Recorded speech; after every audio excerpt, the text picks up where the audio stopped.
And I want to just acknowledge all of the frontline violence prevention professionals, the CVI workers who do this work every single day. They are heroes.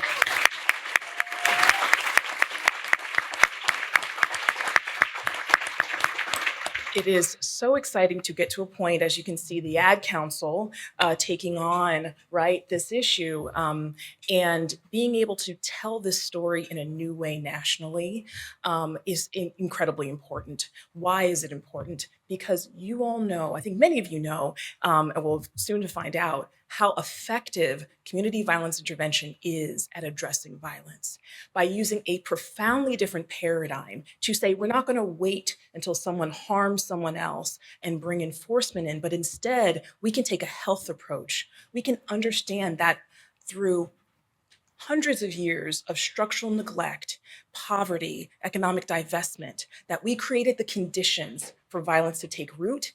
And then there are a few individuals, not even everybody, right, but a few individuals who are using violence to resolve problems in their lives.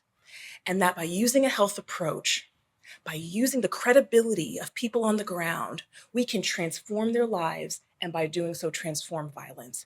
And that is bearing out. Not only has Chicago seen historic reductions in violence, the United States in 2025 is the safest it's been on record.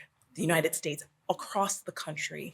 And there are incredible institutions like the Center for American Progress that attribute that success to community violence intervention. That is a huge, huge moment. It's a huge milestone for a movement that has been severely under-resourced for so long. So what do we do now? We've had this success. We have to tell our story in a new way. And I believe that partners like the Ad Council, but partners like each and every one of you, we have a challenge on our hands, because saying to people in neighborhoods, there's been 50% reductions in Chicago over the last 5 to 6 years is not the same as sitting with their lived experience. Do people feel safer? What is safety? It's not just seeing violence go down on a screen, it's experienced. And I believe that for us to be successful at this stage, to keep the momentum up so that we can make CVI a permanent fixture, we will need to drench our platforms with storytelling of the power of this work. And I think the Ad Council is going to help us tremendously to do that. So what do I mean? For every negative story we see, right? All the ways, young people running around the streets that people see all the time on their airways, we need 5, 10 stories about transformation, about the power of CVI workers in community. And I don't even mean just the numbers, right?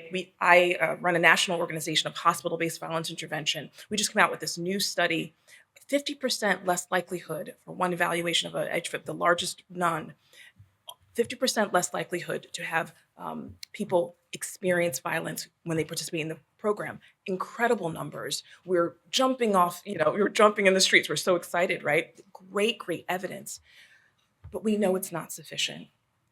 So we need support and to elevate these stories in powerful ways to tell not just the definition of CVI, the outreach and interruption work, the hospital-based violence intervention, but to truly understand what transformation looks like to make it a permanent fixture. I think sometimes they bring, the honorary, national leader who's not from Chicago to look at all of you and say, you're doing remarkable work here. It's remarkable what you're doing. It's hard to see because you're deeply in it. It's hard to be a leader on the frontier of so much because you don't have many peers across the country, but there are some. And so I think, first of all, the magnitude, the orders of magnitude challenge that you confront, not the people, right? Going back to Phil, the problem isn't the people, but the size of the scale means that you have hold yourself through deep partnership and collaboration to achieve the results you have. So I think that it's something important to say to all of you, that what you are doing here at the order of magnitude that you're doing it is just remarkable. And we are going to learn, we have been learning and we will continue to learn for decades what you've done here, but you have to sustain it. And this is the part that is hard. Why? Because violence, like any other disease, evolves, right?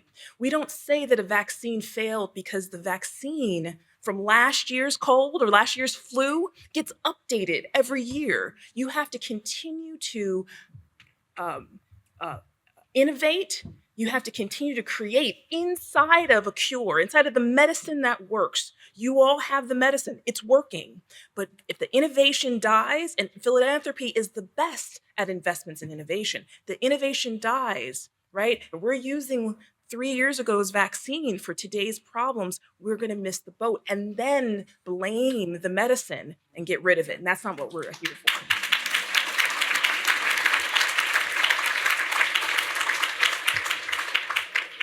So a couple things from, again, other cities that are trying things that we might consider.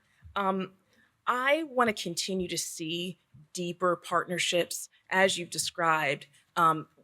Where your innovation comes, I think, is the ways that you were bringing a whole sector approach. People say that a lot and don't actually do it.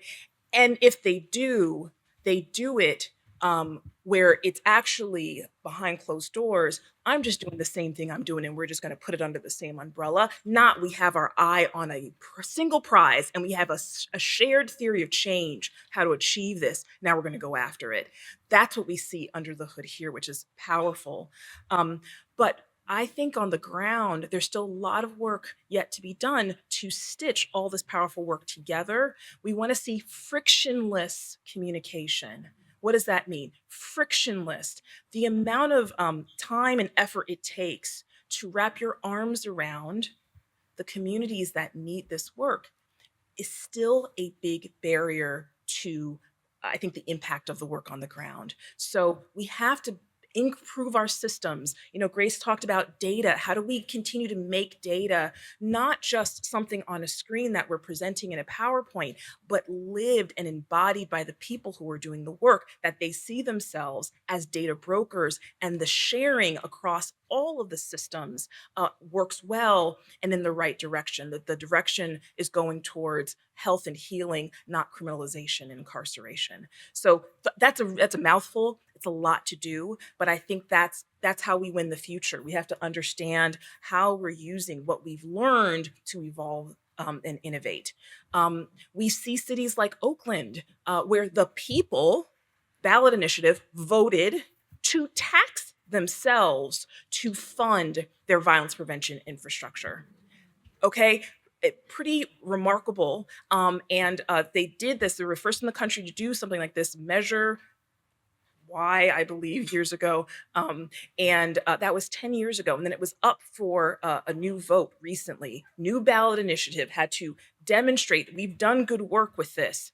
And this was Measure Z. Measure Z was just voted again, approved last year. So that's a big step towards infrastructure. When the people say, we value this so much that we're willing to increase our own taxes. And they did it brilliantly because they didn't do it in opposition to law enforcement, although that was the original campaign. They did it in partnership. They said violence prevention takes all of us, and so it worked in Oakland. I'm not suggesting that's your campaign here, but when you think about permanent infrastructure, those are the sorts of things we want to see. People being willing to say, we need this. We're going to invest in this in a whole new way. And now we've got an enduring base of resource to grow the pie, because we were going to need more of this in the future. Let's see. I think that I think the final note is about Chicago asking you all to not be stingy with your stories and share more of you with the world.